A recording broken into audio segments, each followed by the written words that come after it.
Esta es una producción de Grupo Fórmula. Encuentra más contenido como este en radioformula.mx. Con aplanamiento de la curva a lo que nos referimos, y esta tarde voy a presentarlo en la conferencia vespertina, a una disminución en el número diario de casos comparado con lo que hubiera ocurrido si no hubiéramos hecho la Jornada Nacional de Sana Distancia y las distintas intervenciones que han complementado también en los estados. Esto quiere decir que si hubiéramos tenido la epidemia a libre evolución, habríamos tenido una gran cantidad de casos en muy poco tiempo, lo cual hubiera saturado los hospitales y hubiera causado una gran mortalidad. Ahora, no es triunfalista decir que la curva de contagio ya se aplanó entre un 60 y un 75%, porque esto podría relajar la atención de la gente que ya está harta y la gente podría decir, bueno, pues voy a salir de casa. Qué bueno que lo menciona, porque efectivamente en términos de comunicación de riesgos hay un fino equilibrio o una tenue separación entre reconocer los éxitos que tiene una sociedad, porque el éxito es producto de la buena disciplina, comportamiento solidario de la sociedad, y no echar las campanas al vuelo y que se piense que ya acabó la epidemia. Todavía nos falta al menos la mitad del tiempo de la epidemia en este primer ciclo de transmisión que inició el 28 de febrero. Si en un momento dado relajáramos las medidas, saliéramos de casa, se activaran las actividades laborales, se reiniciaran actividades laborales o la concentración de las personas en el espacio público, muy probablemente, de altísima probabilidad, es que habría una reemergencia de esta epidemia. ¿Por qué aparentemente, doctor López-Gatell, nos está yendo dentro de lo malo, nos está yendo mejor que otros países donde la pandemia arrasó como si fuera una guerra terrorista? Porque desafortunadamente en otros países no tuvieron la oportunidad de implantar las acciones en el momento preciso. Esto nosotros lo planeamos y así lo hemos venido explicando desde antes de que se presentara el punto de instalación de estas medidas de mitigación, que concretamente fue el 13 de marzo, así de preciso lo podemos identificar, porque teniendo tan solo 12 casos registrados, 12 casos, pudimos contrastarlos con los 4 casos registrados la tarde anterior, el 12 de marzo, y eso fue una señal suficiente de algo que sabíamos que iba a llegar y que le llamamos técnicamente el punto de inflexión, y que se interpreta como el cambio en la velocidad de la epidemia.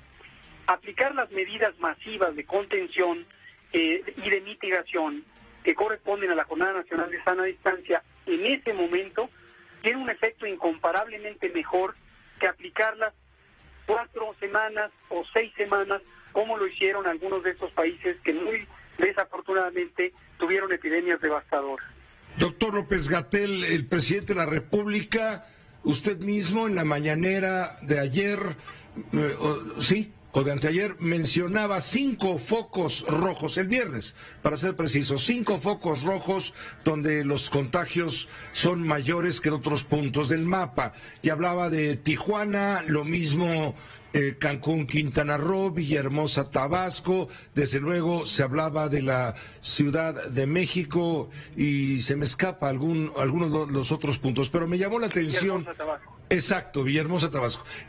Pero vamos, nos llamó la atención que no se mencionaran Guadalajara y Monterrey, donde hay una gran cantidad de gente, hay una enorme densidad poblacional en esas ciudades. ¿Por qué ellos lograron estabilizar los contagios con mayor éxito que en los puntos que ahora le estoy mencionando? Efectivamente, es llamativo en sentido muy positivo que estas 2 metrópolis, que son la segunda y tercera más pobladas de la República, no hayan tenido un inicio del ciclo epidémico y se hayan mantenido en un control considerablemente positivo. Sí tienen transmisión, sí tienen casos, pero estos no han alcanzado todavía ese punto de inflexión al que me refería hace unos minutos, y que es cuando cambia la velocidad de incremento de las curvas. La explicación más factible es 2. La primera es que el tener una jornada nacional que inhibió, suspendió de manera masiva la actividad laboral, la actividad escolar y la actividad recreativa, contribuyó muy positivamente a que en estas dos ciudades no hubiera el influjo de casos contagiantes. Pero desde luego no voy a escatimar también en reconocer las acciones decididas que tomaron los gobernadores de Jalisco y de Nuevo León, que contribuyeron también muy positivamente a complementar la jornada nacional y han logrado tener un control muy efectivo. ¿Cómo va el tema de la ocupación de los hospitales, incluso los que han sido reconvertidos para atender la epidemia en nuestro país? En el país en general tenemos todavía una capacidad hospitalaria de reserva amplia. Estamos hablando más del 67% todavía disponible. En el caso de la Ciudad de México o la zona metropolitana, si incluimos al Estado de México, es donde estamos con cerca de 30 a 25% de ocupación, de disponibilidad y el resto de ocupación.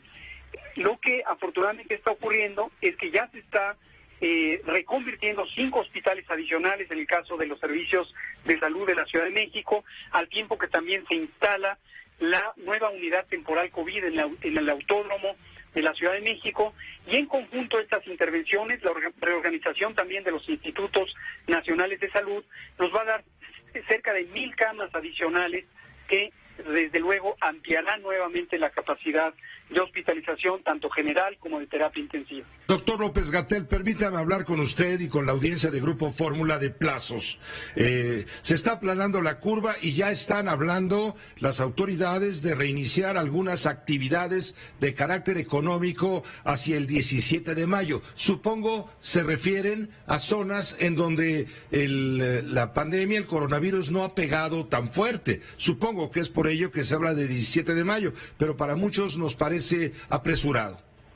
Es correcta, la inquietud me parece completamente legítima. Hoy tuvimos una más de las videoconferencias semanales que tenemos con las y los secretarios de salud de los estados, y al menos 2 de ellos expresaron esta misma inquietud porque son estados en donde están muy próximos a entrar en un ciclo de alta transmisión. La respuesta es la siguiente: no podemos mantener a un país en este confinamiento por un periodo tan largo, porque eso tiene estragos importantes económicos y sociales, y los de mayor preocupación son los de las economías familiares. El 50% de la población mexicana vive al día. No podemos mantenerla sin su fuente de sustento. Pero suspender o terminar la Jornada Nacional de Sana Distancia no quiere decir dejar de hacer las actividades de mitigación, pero lo que va a hacer ahora es pasar a un enfoque regional en donde vamos a poder selectivamente, quirúrgicamente, si me permite la metáfora, claro, estar interviniendo en aquellas zonas de alta transmisión, pero liberando todas las vastas zonas que no tienen una transmisión tan activa. Correcto, pero siempre priorizando, por supuesto, el salvar vidas, porque se ha interpretado que hay interés de empresarios por acelerar cuanto antes el retorno a la vida económica, porque si no, ¿de qué va a vivir la gente? Pues sí, el problema es que si ahora se abre en todo el país de manera indiscriminada el comercio, por ejemplo, o la industria, pues no sé quién va a disfrutar esos bienes y productos y servicios, porque van a estar muertos.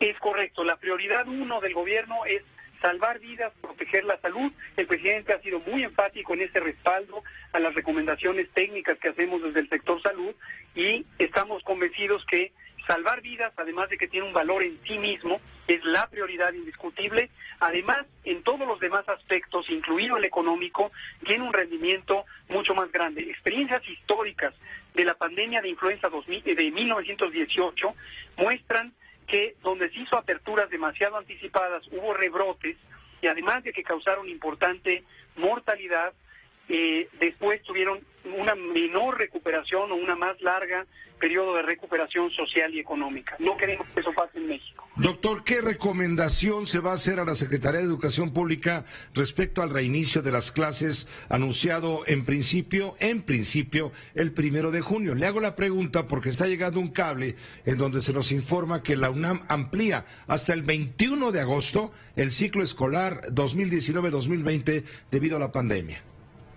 Estamos todavía en el periodo de observación, de análisis. Esto desde que hicimos la medida que empezó para la actividad escolar el 23 de marzo, fue la primera, de hecho, de las intervenciones de la Jornada Nacional de Sana Distancia, dispusimos un mecanismo de monitoreo frecuente, que para nosotros en el sector salud es diario, pero lo compartimos frecuentemente con el secretario de Educación Pública, el maestro Esteban Moctezuma, y vamos tomando decisiones en forma dinámica.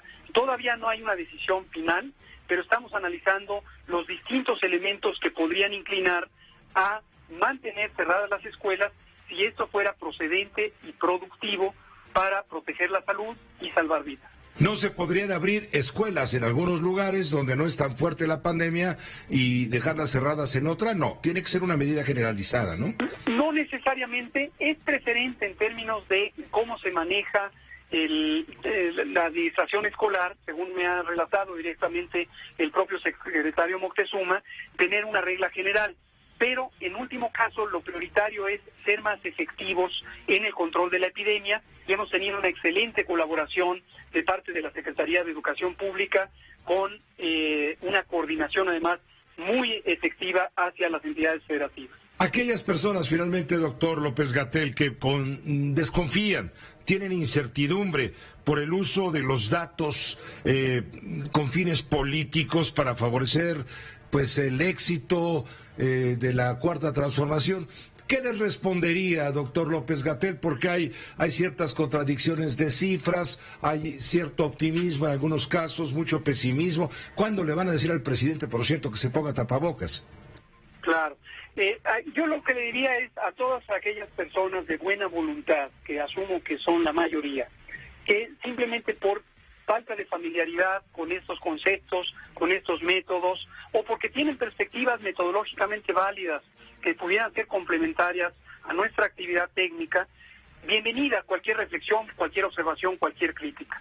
No tengo desconocimiento que también hay grupos de interés que van fabricando agendas para premiar en la opinión pública de buena fe, pero permear en ellos mensajes malintencionados que tienen una clara intencionalidad política y que se alejan del trabajo técnico, distraen a la propia opinión pública, y lo que más nos preocupa es que ponen en riesgo a las personas porque empiezan a perturbar la información que las personas, la ciudadanía mexicana necesita para tomar decisiones informadas. Nuestro compromiso es con el trabajo técnico, científico, con la verdad, y esta está siempre sujeta al escrutinio público de la nación o de la comunidad global, como ha venido sucediendo con la colaboración que tenemos día con día con la Organización Mundial de la Salud y con diversas otras agencias de salud pública del mundo. Finalmente, ¿se ha detectado una nueva cepa dominante a nivel mundial más contagiosa de la que se esparció al comienzo de la pandemia? Le hago la pregunta porque hay un equipo de Los Álamos, apoyado por científicos de la Universidad de Duke y la Universidad de Sheffield en Inglaterra, que están identificando 14 mutaciones. ¿Puede venir una nueva cepa de coronavirus 19 más contagiosa? Sí podría, teóricamente. Este es un virus, al igual que el virus de la influenza, cuyo material genético es ácido ribonucleico.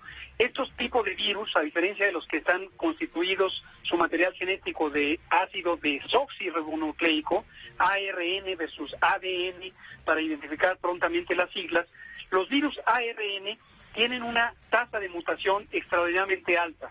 Son imperfectas sus ciclos de replicación. Entonces, efectivamente, a lo largo de un mismo periodo epidémico se van presentando distintas mutaciones. Pero no todas las mutaciones hacen al virus más adaptable a los seres humanos, más transmisible o más virulento. La gran mayoría de las mutaciones son lo que se llama biológicamente neutras, es decir, no cambian significativamente las características físicas, moleculares o de comportamiento clínico y epidemiológico de los virus. Hay que estar preocupados, pero no tan preocupados. Así es, no habría que preocuparse en el corto plazo, por lo menos. En el corto plazo, y si no, ustedes nos avisan. Definitivamente. Esta fue una producción de Grupo Fórmula. Encuentra más contenido como este en radioformula.mx.